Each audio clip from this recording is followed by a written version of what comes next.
Tetapi bagi setiap orang yang sudah diselamatkan, cawan itu akan diletakkan kepada setiap orang. Ini nggak enak nih, pasti tidak enak.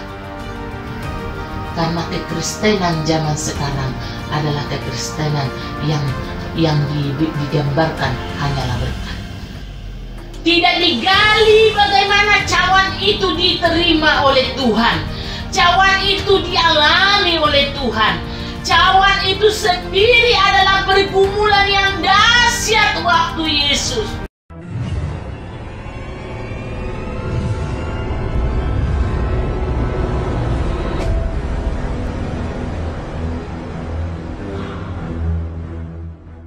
Aku memenuhi segala keperluanku menurut kekayaan dan kemuliaannya.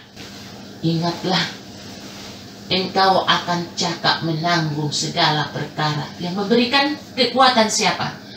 Adalah Raja di atas segala raja yang maha dahsyat.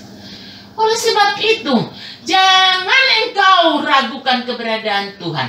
Jangan engkau ragukan Tuhan itu, bahwa sesungguhnya Dia ada melekat dalam hidupmu. Pertanyaannya, sudahkah engkau melekat kepada hati Kristus? Sudahkah engkau melekat kepada kemuliaan Kristus? Sudahkah engkau melekat kepada kasih Kristus? Kalau engkau sudah melekat kepada kasih Kristus, kepada keberadaan Kristus, kepada hati Kristus, engkau pun akan dibuat yang tidak ada dalam hidupmu menjadi ada. Kemustahilan itu engkau akan terima. Bahwa sesungguhnya Dia tidak melepaskan tangannya menopang anak-anak yang dikasihi. Anak yang dikasihi akan dipukul. Anak-anak yang dikasihi akan diberi pelajaran, dihajar. Itu karena apa? Supaya anak-anaknya itu tidak jatuh tergeletak ke dalam dosa yang masuk ke dalam maut. Karena tangan kasihnya lah engkau diberi kemenangan. Bahkan firman-Nya mengatakan, aku akan memberikan engkau naik dan bukan turun. Kau jadikan engkau kepala. Artinya kepala di dalam iman percayamu. Menjadi naik di dalam iman.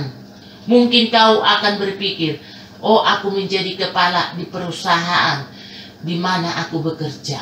Aku akan naik dan naik karirku. Betul, itu bisa. Tetapi yang Tuhan bilang di sini, engkau naik dibuat Tuhan untuk engkau mengenal Dia siapa dalam kehidupanmu. Untuk engkau menjadi kepala, artinya engkau mengenal Raja di atas segala raja.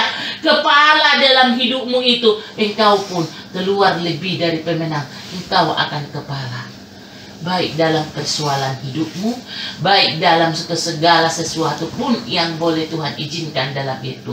Engkau menjadi kepala, keluar menjadi kepala. Berarti engkau pemenang. Bahkan lebih dari pemenang. Perjuanganmu adalah bukan perjuangan untuk melawan darah dan daging, tetapi penguasa-penguasa di udara. Artinya ada perjuangan di bumi ini yang Tuhan boleh izinkan engkau rasakan. Apakah bisa engkau membantah, Tuhan, aku tidak mau yang ini. Yang aku mau berkatnya saja. Yang aku mau adalah hanya berkatnya saja.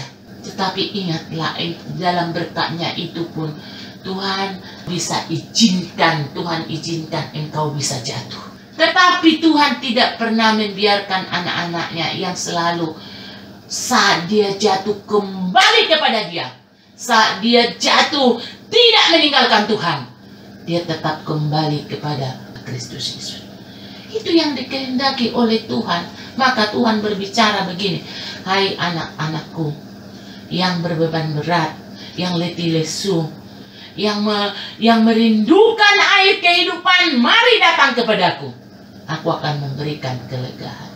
Berarti persoalan-persoalan kehidupanmu, kalau kau datang kepada Dia, sumber segala sesuatunya, kau percayalah, Dia akan membuka jalan bagimu. Engkau tidak dibiarkan menjalani sendiri, tetapi Dia akan memberikan engkau masuk dalam sungai sukacita, kekuatan disediakan, damai sejahtera disediakan. Oleh karena itu, anak-anak Tuhan, jangan biarkan hidupmu dikuasai oleh keinginan dagingmu. Jangan biarkan hidupmu dikuasai oleh rupa-rupa keinginan dunia ini. Kalau gitu Tuhan, kita bagaimana? Engkau datang kepada Tuhan. Engkau cari wajah Tuhan. Carilah Tuhan, maka engkau akan menemukannya. Ada mungkin saatnya nanti saat engkau jatuh di dalam dosa, engkau mencari Tuhan padahal Tuhan sudah ingatkan engkau tidak menemukan. Disitulah engkau merasakan engkau sendiri.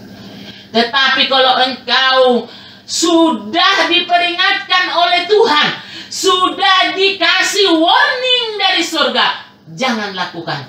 Tentu engkau jangan melakukannya. Supaya apa? Karena Tuhan mengatakan jangan, berarti ada di situ sesuatu kewaspadaan. Ada sesuatu di situ akan ada masalah. Maka kalau engkau dekat sama Tuhan, Tuhan pun akan memelihara hidupmu. Tuhan akan menjamin hidupmu.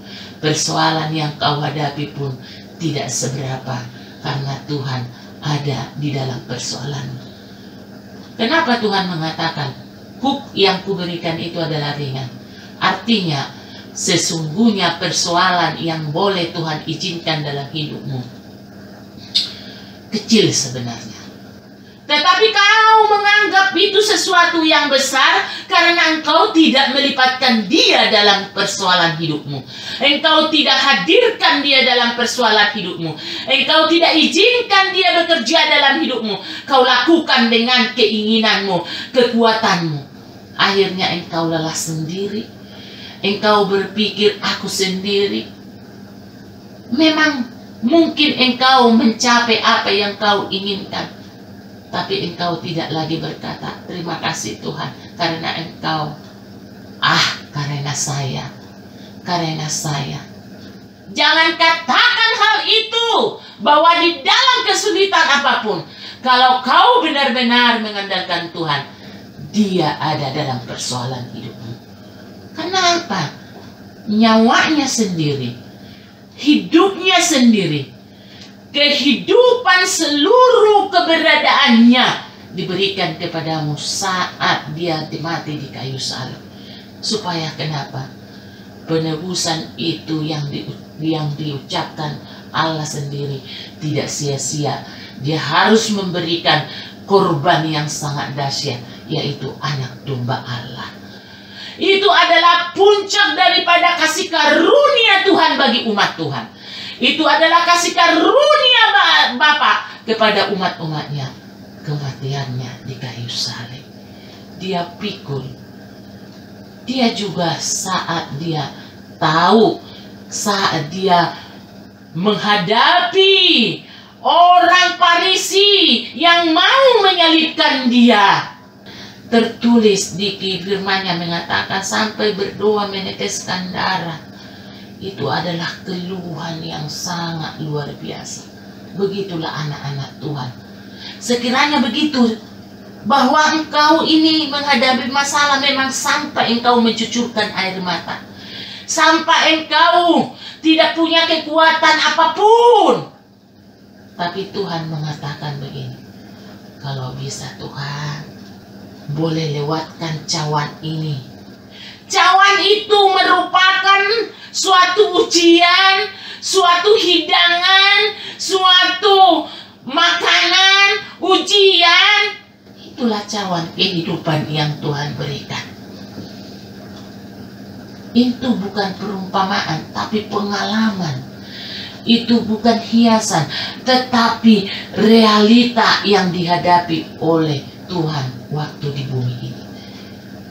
Tuhan, kalau bisa lewatkan cawan ini daripadaku, karena dia tahu di cawan itu dia mengalami siksaan seperti di Yesaya 59. Rupa manusia tidak ada lagi, dia tercabik-cabik.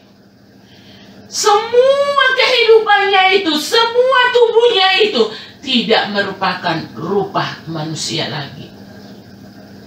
Coba kita bayangkan, coba umat-umat Tuhan bayangkan, begitu luar biasa siksaan, hinaan, pukulan yang diterima oleh Yesus. Kita belum pernah mengalami seperti itu. Kalau bisa Tuhan, lewatkanlah cawan ini.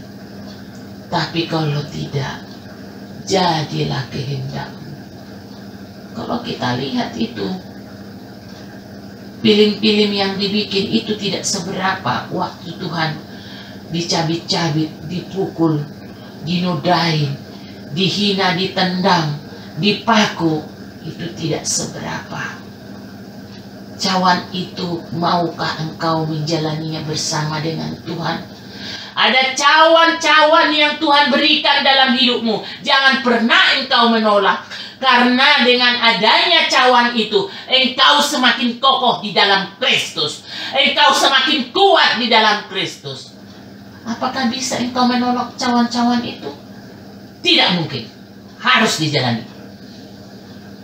Itulah tandanya Tuhan mengasihi engkau.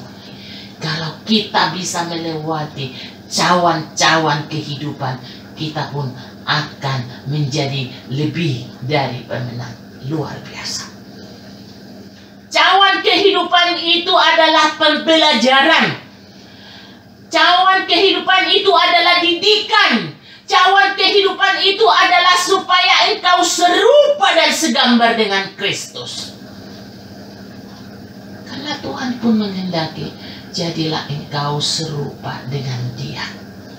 Waktu Yesus mau pergi ke surga, Tuhan, jadikanlah mereka sama seperti saya dengan engkau sama, atau di dalam engkau mereka sama, aku di dalam engkau, engkau di dalam aku, dan mereka di dalam aku, di dalam kita, sehingga kita pun di dalam Dia. Itu karena Tuhan tahu sesungguhnya memang manusia itu tidak kuat, tidak mampu menerima cawan itu. Tapi ada penopangan Kristus, bahwa Kristus tidak melepas tangan dari semua cawan-cawan yang kita hadapi.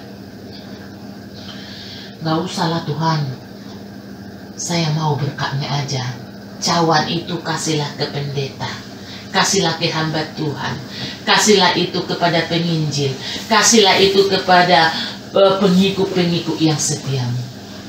Tidak seperti itu. Tetapi bagi setiap orang yang sudah diselamatkan, cawan itu akan diletakkan kepada setiap orang. Ini nggak enak nih, pasti tidak enak. Karena kekristenan zaman sekarang adalah kekristenan yang digambarkan hanyalah berkat. Tidak digali bagaimana cawan itu diterima oleh Tuhan. Cawan itu dialami oleh Tuhan. Cawan itu sendiri adalah pergumulan yang dahsyat waktu Yesus, sampai Dia menangis. Kalau bisa Tuhan lewatkan, karena memang saya tidak kuat tetapi harus menjalaninya. Pukulan yang bertubi-tubi, dipukul. Mereka mengatakan hal-hal yang tidak benar. Baik pengajarannya adalah ditolak, kehadirannya, padahal mereka sudah disembuhkan, yang tuli sudah mendengar, yang buta sudah melihat, yang lumpuh sudah berjalan. Apa yang tidak diperlihatkan oleh Tuhan kepada mereka, tetapi mata hati mereka ditutup oleh Tuhan supaya terjadilah cawan kehidupan yang diterima oleh Kristus. Inilah yang harus Kristen tahu, harus pengikut Kristus tahu, bahwa cawan kehidupan adalah kemuliaan Tuhan. Karena apa? Kalau kau bisa melewati cawan itu, dimampukan oleh Tuhan melewati, kau akan mendapatkan mahkota yang daripada Tuhan. Engkau akan diberikan mahkota, bahkan mahkota yang satu dengan mahkota yang lain. Berapa banyak orang yang mau menerima cawan itu? Pasti banyak orang menghindar tentang cawan kehidupan. Tetapi kalau engkau sebenarnya sungguh-sungguh dalam Tuhan, kau mengenal pribadi Yesus, mengenal pribadi Roh Kudus, engkau tidak perlu takut dengan cawan kehidupan. Karena apa? Dia sangat mengenal anak-anaknya yang diberikan cawan kehidupan kok. Dia sangat tahu. Dia sangat mengenal dia. Pribadi anak-anaknya yang diberikan cawan kehidupan. Kenapa enak-enaknya saja? Tidak. Terima cawan kehidupan dengan mengucap syukur sama Tuhan. Inilah yang dikatakan mengucap syukurlah dalam segala hal. Supaya apa? Supaya engkau mengalir dari surga kekuatan untuk menjalaninya. Akhirnya engkau tidak perlu lagi merasakan sesuatu yang berat, tetapi sesuatu yang ringan untuk mengerjakannya, karena engkau mengatakan terima kasih cawan kehidupan yang kau berikan Tuhan, karena ini adalah bagian yang Tuhan rancangkan bagiku untuk melihat dan menerima janji Tuhan dalam hidup. Inilah sesuatu yang harus umat Tuhan sadari. Yesus sendiri menerima cawan, apalagi kita sebagai anak-anak Tuhan. Jangan pernah takut menerima cawan yang daripada Tuhan, karena di cawan itu sudah ada kehidupan yang baru, sudah ada sukacita yang baru, sudah ada berkat yang baru, sudah ada kemuliaan Tuhan yang baru. Kalau kau mampu melewati cawan-cawan kehidupan, diberkatilah firman Tuhan pagi ini di dalam nama Tuhan Yesus.